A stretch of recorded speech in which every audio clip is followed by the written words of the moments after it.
নমস্কার। সন্তান ডাক্তার হবে না ইঞ্জিনিয়ার, প্রায় প্রত্যেকটি মা বাবার মনে তাদের ছেলে বা মেয়ে সম্পর্কে জীবনের কোনো না কোনো সময় এই আশাটি জেগে ওঠে।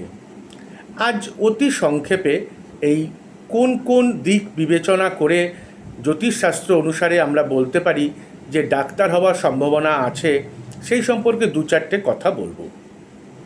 নাম্বার ওয়ান, রবি, বৃহস্পতি, বুধ এবং মঙ্গল জন্মছকে শুভভাবে অবস্থান করে যদি 6, 8 এবং 12 অর্থাৎ ষষ্ঠ, অষ্টম এবং দ্বাদশের সাথে কানেকশান করে, তাহলে নিশ্চিতভাবে বলা যায় সেই ছেলে বা মেয়ে ডাক্তার হিসেবে সুনাম অর্জন করবে।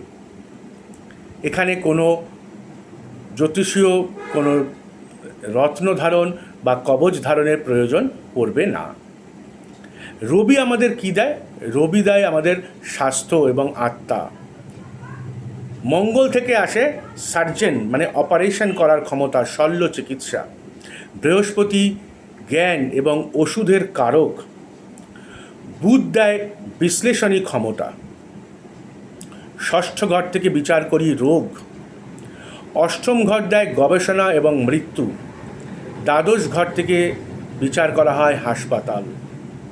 জানবেন, জন্মচকে রবি এবং বৃহস্পতি যদি পূর্ণ বলশালী হয় এবং মঙ্গল যদি ষষ্ঠ, অষ্টম বা দশমে শক্তিশালী অবস্থায় থাকে, তাহলে কোনো রত্ন কবচের প্রয়োজন নেই। সেই ছেলে বা মেয়ে ডাক্তার হিসেবে অবশ্যই সুনাম অর্জন করবে।